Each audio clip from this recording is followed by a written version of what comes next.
नमस्कार दोस्तों, मैं विनय दुबे मुंबई से। अब रोके क्या फायदा जब चिड़िया चुग गई खेत। आज भारत पूरा रो रहा है। महंगाई इस कदर पे है कि घर चलाना मुश्किल है। लोगों के जेबों में 1 रुपया तक नहीं छोड़ा है इस सरकार ने। और ये मुसीबत की जड़ खरीदने वाले आप खुद हैं। और अब आप क्यों उन पे आरोप लगा रहे हैं प्रधानमंत्री पे कि नरेंद्र मोदी जी ने देश को बेवकूफ बनाया? गलत। नरेंद्र मोदी जी ने देश को बेवकूफ नहीं बनाया है, बल्कि बेवकूफों ने मिलके नरेंद्र मोदी जी को प्रधानमंत्री बनाया है। आज देश की बर्बादी में जितना योगदान नरेंद्र मोदी जी, जितना जिम्मेदार भारतीय जनता पार्टी है, उतने ही जिम्मेदार वो उनके मतदाता हैं जिन्होंने इनके पार्टी को इनको वोट दिया था। देश हमेशा याद रखेगा कि भारत में एक तबका ऐसा भी था जिसने नरेंद्र मोदी जी को सत्ता में बिठाने के लिए देश को बर्बाद करने तक का विकल्प चुन लिया था। उनको पता था कि ये व्यक्ति कुछ नहीं कर सकता, उसके बावजूद भी उनको चुना गया। और आज देश में जो बदहाली है, जो बेहाली है, आज खून के आंसू आम जनता रो रही है, ये उन मतदाताओं की बदौलत है। ये जब से सत्ता में आए हैं केवल हिंदू मुसलमान और पाकिस्तान की बातें करते हैं, पाकिस्तान की बात करते हैं। आज मैं आप लोगों को उनकी हकीकत दिखाता हूं कि पाकिस्तान में इस समय क्या स्थिति है। उससे पहले मैं आपको दिखाना चाहता हूं कि किन वादों के साथ में नरेंद्र मोदी जी 2014 में आए और उसके बाद इस समय जनता का रिएक्शन क्या है, ये वीडियो में मैं आपको दिखाता हूं। पेट्रोल डीजल के दाम हर बार बढ़ते गए तो स्कूटर खड़ा कर दिया, बस से चलने लगे। पढ़ाई लिखाई के खर्चों ने हमारी जेबें खाली कर दी, फिर भी मन मारकर काम चलाया। पर जब रोज रोज की हर जरूरत की चीजों के दाम लगातार बढ़ते जाएंगे तो हम अपने बच्चों का भविष्य कैसे बनाएंगे? उन्हें क्या खिलाएंगे? महंगाई को लगातार बढ़ाने वालों जनता माफ नहीं करेगी। चलो हालात बदले, देश की सरकार बदले, भाजपा को वोट दे। अब की बार मोदी।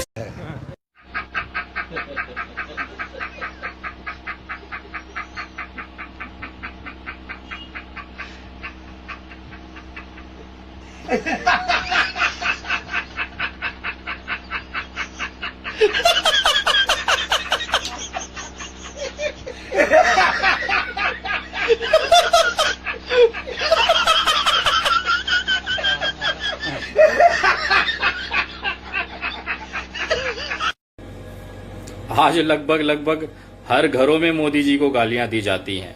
मोदी जी की आज यो स्थिति है कि वो भारत के एकमात्र इकलौते इतिहास में दर्ज हुए प्रधानमंत्री हैं जिनको मां बहनों की गालियां इस देश की जनता दे रही है। मां बहनों की गालियां। पहली बार नीम का पत्ता कड़वा है, ये नारे के साथ में नरेंद्र मोदी जी का स्वागत किया जा रहा है, जो एक दुखद है। मैं इस शब्दों की निंदा करता हूं, लेकिन ये हकीकत है। आखिर आपको समझने की जरूरत है कि ये नौबत क्यों आई। ये व्यक्ति जब से जीता है तब से इन्होंने केवल जुमलेबाजी की है। जमीनी स्तर पे इनका कोई भी काम आप दिखा दीजिए। न एक स्कूल बना पाया, न एक अस्पताल खोल पाया। केवल जनता के पैसों को अपने जेब में भरने का काम किया, अपने उद्योगपति दोस्तों को देने का काम किया। आज देश के इतिहास में 70 सालों में पहली बार डीजल के प्राइस पेट्रोल से ज्यादा हुए हैं। और सरकार का रिएक्शन क्या है, वो क्या कहती है पेट्रोल के दामों पे, डीजल के दामों पे, सुनिए जरा। और एक बड़ी खबर इसी बीच ये है, दिल्ली में पेट्रोल से महंगा हो गया है डीजल। लगातार 18वें दिन भी डीजल पेट्रोल की कीमतों में इजाफा जारी है। डीजल की कीमत 79.88 रुपए प्रति लीटर हो गई है और आज डीजल की कीमतों में 48 पैसे की बढ़ोतरी हुई है। मोदी सरकार ने साफ कह दिया कि पेट्रोल डीजल की कीमतें कम नहीं होंगी। ना तो ये उसके हाथ में है और ना ही वो इसकी कोशिश करेगी। कांग्रेस के भारत बंद की खिंचाई करने के लिए सरकार के वकील रविशंकर प्रसाद जब सामने आए तो अपने ही जाल में गिरते गए। उन्होंने कहा कि पेट्रोल डीजल के दाम पर जनता को राहत देना संभव नहीं। डीजल पेट्रोल की कीमत का बढ़ना हमारे हाथ से बाहर है। तो हे भारत की महान जनता, लिख लो, नरेंद्र मोदी सरकार ने कह दिया है कि पेट्रोल डीजल के दाम पर हमसे कोई उम्मीद मत रखो। मोदी सरकार ने कह दिया है कि पेट्रोल डीजल के दाम पर हमसे कुछ मत पूछो। मोदी सरकार ने कह दिया है कि पेट्रोल डीजल के दाम पर वो कुछ नहीं बता पाएगी। मोदी सरकार ने कह दिया है कि हम केवल टैक्स वसूलेंगे, जमकर वसूलेंगे और आपको चुकाना होगा। हमने शुरू में ही कह दिया था कि रविशंकर प्रसाद मासूम व्यक्ति है। बताइए कोई मानता है ऐसे कि 2014 में हमारी बीजेपी के लोग जो सड़क पर उतरे थे पेट्रोल डीजल के बढ़ते दाम के खिलाफ, वो सारा का सारा फर्जी था। मतलब रविशंकर प्रसाद जो गले में कद्दू लटकाए घूम रहे थे, उसका देश काल परिस्थितियों से कोई लेना देना ही नहीं था। मोदी मनमोहन सिंह से मजा ले रहे थे, वरना पता तो उनको भी था कि सरकार का कोई रोल नहीं है इसमें। 3 साल का रिपोर्ट कार्ड के कुछ ही घंटों में उन्होंने देश में जिस प्रकार से पेट्रोल के दाम बढ़ा दिए, ये दिल्ली सरकार की शासन चलाने की नाकामयाबी का जीता जागता सबूत है। देश की जनता के अंदर भारी आक्रोश है। चुनाव से पहले की यह चातुरी मोदी सरकार के लिए मुश्किल बन गई है। अब यही सवाल विपक्ष पूछ रहा है कि जैसे जैसे तेल उठ रहा है और रुपया गिर रहा है, प्रधानमंत्री की गरिमा गिर रही है। और मोदी जी कह रहे हैं हमसे कुछ मत पूछो, हमको राज भोगने दो। और सुनो, नारा सनत रहे, बहुत हुआ महंगाई का वार, अब की बार फिर से मोदी सरकार। क्रूड का दाम बढ़ गया, पेट्रोल डीजल का दाम बढ़े तो हम कुछ खर्चा कम कर दें। आज तक केवल देश को बेवकूफ बनाया गया है, केवल देश को चू बनाया गया है सरकार द्वारा। और ये सरकार आगे कुछ नहीं करने वाली है। चाइना हमारे जमीन पे आ चुका है, लेकिन सरकार की इतनी औकात नहीं है कि उसको जवाब दे सके। सरकार हाथ उठा चुकी है कि पेट्रोल और डीजल के दाम में हम कुछ नहीं कर सकते। मैं अब आपको दिखाना चाहता हूं वो आईना जिसके नाम पे ये सरकार आज तक बैठी हुई है, पाकिस्तान। पाकिस्तान में लगभग दो बारों में डीजल और पेट्रोल के दाम कम किए गए हैं।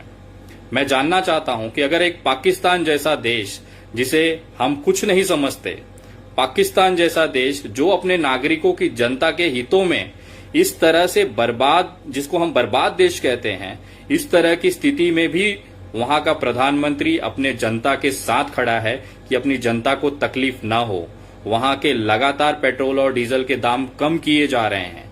अगर वो पाकिस्तान जैसा देश कर सकता है तो भारत क्यों नहीं कर सकता? पाकिस्तान के प्रधानमंत्री का ये बयान सुनिए, किस तरह से वो अपने जनता के, इस कोरोना जैसी महामारी में भी वो अपने जनता को आर्थिक बोझ नहीं देना चाहता। और एक हमारा प्रधानमंत्री श्री नरेंद्र मोदी है। पाकिस्तान प्रधानमंत्री की जरा बात सुनिए आप। उसके बाद हमने पूरी कोशिश की है कि लोगों के ऊपर कम से कम बोझ इन मुश्किल दिनों में पड़े।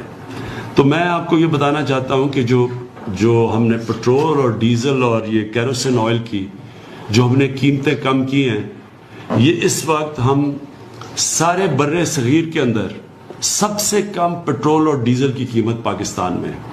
मैं सिर्फ आपको ये बताना चाहता हूं कि हमने 1 महीने के अंदर 30 रुपए हमने पेट्रोल की कीमत कम की है।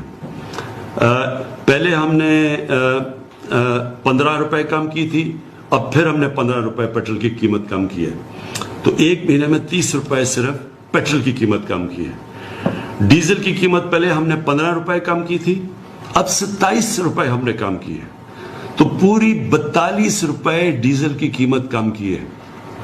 याद रखें कि डीजल वो फ्यूल है जो इस्तेमाल करते हैं, जो हमारे ये किसान अब कटाई का वक्त है, गंदम की कटाई का, तो किसान भी इसको इस्तेमाल करते हैं, ट्रांसपोर्ट में ये इस्तेमाल होते हैं। इसका असर सारी जगह पे जाता है। तो जब 42 रुपए डीजल की कीमत कम हुई है, तो मैं आज सारे चीफ सेक्रेटरीज को मैसेज पहुंचाई है कि आप अब सारे इसका फायदा उठाते हुए बाकी लोगों को भी कहें, जो भी काम मसद फ्लावर मिल्स हैं, जो भी डीजल को इस्तेमाल करते हैं, सबकी आप जिम्मेदारी है कि वो भी अपनी कीमतें कम करें, क्योंकि जब कीमतें ऊपर जाती हैं तो सारी कीमतें बढ़ा देते हैं। अब अगर 42 रुपए डीजल की कीमत कम हुई है तो इसका मतलब सारी चीजों की अब कीमतों को नीचे आना चाहिए और आम लोगों की आसानी होनी चाहिए। अंड भक्तों, कहीं चुल्लू भर पानी में डूब मरो। जिस पाकिस्तान के नाम पे छाती पीट पीट के तुम लोग सत्ता में हो, वो पाकिस्तान अपनी देश की जनता की भावनाओं को मानते हुए सरकारी खजाने में भले उनका लोड हो जाए, वो बर्बाद हो जाएं, लेकिन वो अपने जनता को कम से कम राहत दे रहा है, महंगाई नहीं बढ़ने दे रहा है। डीजल और प्राइस के दाम इतने कम हो गए जितना भारत में हम सोच भी नहीं सकते। ये हकीकत है। मैं आपको बताना चाहता हूं कि हमारे देश के प्रधानमंत्री चाहें तो ये कर सकते हैं, उनके हाथ में है, लेकिन लालच, पैसों की लालच, सत्ता की लालच उन्हें ये नहीं करने दे रही है। लोग मुझे पूछते हैं कि उनका तो कोई परिवार नहीं है, उनका कोई बाल बच्चे नहीं है, शादी नहीं की है, तो वो किसके लिए भ्रष्टाचार करेंगे, किसके लिए पैसे का लालच करेंगे। तो मैं बताना चाहता हूं, शोले जो पिक्चर थी ना, शोले, उसमें गब्बर सिंह का भी शादी नहीं हुई थी, उनके बच्चे नहीं हुए थे, फिर भी वो डाकू था। तो इसका मतलब ये नहीं होता है कि आपके शादी या बच्चे नहीं हैं तो आप डाका नहीं डालोगे। आज देश के तिजोरी पे, भारत के पैसों पे एक एक रुपए, यहां तक कि आम आदमी के जेबों से पैसे कैसे निकाले जाएं, उस पे डाका कैसे डाला जाए, उसमें हमारे प्रधानमंत्री जी कोई कोर कसर नहीं छोड़ रहे हैं। और आपको पता है उसका रिएक्शन क्या हो रहा है? देश की जनता गालियां दे रही है। गालियां मतलब तबीयत से गालियां दे रही है। शर्म करो सरकार, शर्म करो। जिस दावों के साथ आप आए कि हम आएंगे, हम डीजल और पेट्रोल के दाम सस्ते कर देंगे, 30 रुपए 35 रुपए डीजल पेट्रोल आएगा, मुझे समझ में नहीं आता। गिरगिट भी अपने आप में शर्माता होगा कि कैसे कैसे मानव जाति इस धरती पे हैं जो हमसे भी ज्यादा रंग बदलते हैं। आप तमाम सोशल मीडिया पे स्मृति ईरानी और बाकी भाजपा नेताओं के आप वीडियोस देखते होंगे जिसमें वो दावा करते हैं कि हम सत्ता में आएंगे तो हम पेट्रोल डीजल के दाम 30 रुपए 35 रुपए कर देंगे, और आज वो कहीं बिल में मुंह छुपा के बैठे हुए हैं। उनकी औकात नहीं है कि जनता के सामने वो आके मिल लें, अपनी बातें कर लें। और मैं तमाम देशवासियों को हकीकत दिखाता हूं, मैं उन तमाम देशवासियों से कहना चाहता हूं कि आप लोगों ने गलती की है। ये भारतीय जनता पार्टी के लोग कब तक पाकिस्तान और नेहरू जी के पीछे छुपते रहेंगे? कब तक राहुल गांधी के नाम पे ये अपनी बचाव करते रहेंगे? आप लोग 6-7 साल होने आया, आप लोग केवल कर रहे हो। आपकी औकात नहीं थी तो क्यों बैठे हो? अगर आपकी औकात होती देश चलाने की, सत्ता चलाने की, तो महिलाएं अपना ब्रा नहीं भेज रही होती। महिलाएं चूड़ियां और श्रृंगार के सामान नरेंद्र मोदी जी को नहीं भेज रही होती। वो इसलिए भेज रही हैं क्योंकि नरेंद्र मोदी जी की औकात नहीं है देश चलाने की। मैं आज खुले तौर पे ये कहता हूं कि भारत के लिए सबसे शर्मनाक, सबसे हारा हुआ प्रधानमंत्री नरेंद्र मोदी जी हैं, और इस बात कहने में मुझे थोड़ी भी हिचक नहीं है, क्योंकि आज जो आम जनता की परिस्थिति है उसका केवल और केवल जो जिम्मेदार हैं वो नरेंद्र मोदी और उनकी टीम की गलत नीतियां हैं। जिनको कभी सत्ता में उन्होंने गाड़ी पे तो कब्जा कर लिया, लेकिन गाड़ी चलाना कैसे है ये उन्हें नहीं पता है। और आप लोग केवल एक बहाना ढूंढते हो, तो पूर्व प्रधानमंत्री नेहरू और राहुल गांधी। अरे पप्पू पास नहीं होगा, पूरा देश जानता है। इसके लिए तो गप्पू को मौका दिया, और गप्पू क्या निकला? गप्पू तो पप्पू से बड़ा पप्पू निकला।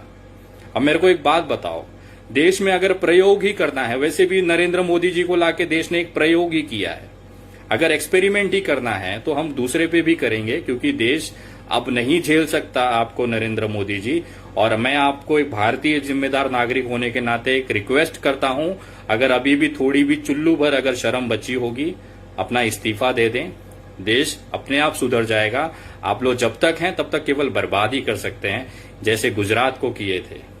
हिंदू मुसलमान, पाकिस्तान, नेहरू, राहुल गांधी, आप लोगों की औकात केवल अपनी नाकामियां इन नामों के पीछे छुपाने की है। इनके पिछवाड़े ही छुप सकते हो आप लोग। आप लोगों की औकात कुछ कर दिखाने की नहीं है। ऐसा ही होता है। हमने देखा जब मजदूरों के बात पे अमित शाह जी मंच से चिल्ला रहे थे कि माना हम कुछ नहीं कर पाए तो विपक्ष क्या कर लिया। अरे आप सत्ता में हैं, आपको बहुमत दिया गया है, आपको पूरा ताकत दिया गया है। आप पड़ोसी से पूछोगे, उससे पूछोगे जिसमें दम नहीं है। ये आपकी नाकामियां दिखाती हैं, और ये दिखाती है कि देश ने कितनी बड़ी गलती की है, और ये आम जनता को अब समझ में आ रहा है। मैं सलाम करता हूं उन तमाम भारतीय जनता को जो इनके बम्बू बजाने के लिए बम्बू में तेल लगा के तैयार है। आप आइए तो मैदान में, बिहार में आपकी औकात आपको पता चलेगी। मैं इलेक्शन कमीशन को निवेदन करता हूं, कोरोना के जिस तरह से सरकार ने इलेक्शन लड़ने के लिए लॉकडाउन को खोला है, कृपया चुनाव में घर घर जाके प्रचार करने की अनुमति अगर किसी पार्टी को न दी जाए, लेकिन भारतीय जनता पार्टी को जरूर दिया जाए, उनके उम्मीदवारों को जरूर दिया जाए, ताकि जनता को मौका मिले जो घिसे हुए चप्पल हैं, जो जूते हैं, उनके मुंह पे मारने के लिए। कृपया बिहार के इलेक्शन में ये प्रयोग जरूर करें। और मैं दावे के साथ कह सकता हूं, इसी डर की वजह से कि कहीं जूते और चप्पल न पड़े, बिहार के इलेक्शन में इलेक्शन कमीशन रैलियों पे और घर घर जाके मतदान के लिए, मतदाताओं से मिलने के लिए अनुमति नहीं देगा। उनको पता है अगर अनुमति मिली तो उनके उम्मीदवार को कुत्ते जैसा घसीट घसीट के मारेंगे वहां के मजदूर, वहां के पब्लिक। आपकी औकात आने वाले दिनों में कांग्रेस से भी गंदी होने वाली है। कम से कम 40-45 पे कांग्रेस टिकी है। इस बार आप लोग जाओगे तो कम से कम 140 साल तक नहीं दिखोगे। ये भारत की जनता गारंटी देगी आपको। और दम है तो आइए पब्लिक के बीच में और बात करके देखिए, अपनी योजनाएं दिखाइए। ना झाड़ू और चप्पल चले तो कहना। आप लोगों को आगे भी अपडेट करता रहूंगा। वीडियो ज्यादा से ज्यादा शेयर करें। अगर आप मेरे फेसबुक पेज से अभी तक नहीं जुड़े हैं तो आप जुड़ सकते हैं। मेरे फेसबुक पेज का नाम है द विनय दुबे, जिसपे 1,36,000 फॉलोवर्स हैं। ट्विटर पे आप जुड़ सकते हैं @the_Vinay VINAY विनय दुबे। आप मुझे इंस्टाग्राम पे भी जुड़ सकते हैं विनय दुबे इंडिया। आप मुझे व्हाट्सअप कर सकते हैं। अगर आपके पास कोई जानकारी या कोई वीडियोस हैं तो आप मुझे व्हाट्सअप कर सकते हैं 9594394948 पे। आप ये वीडियो ज्यादा से ज्यादा शेयर करें और ये हकीकत, इनकी औकात दिखाते रहेगा। अब समय आ गया है जनता को इनकी औकात, इनका असलियत दिखाने का। लगे रहें, पूरा देश जाग रहा है। जय हिंद, जय महाराष्ट्र।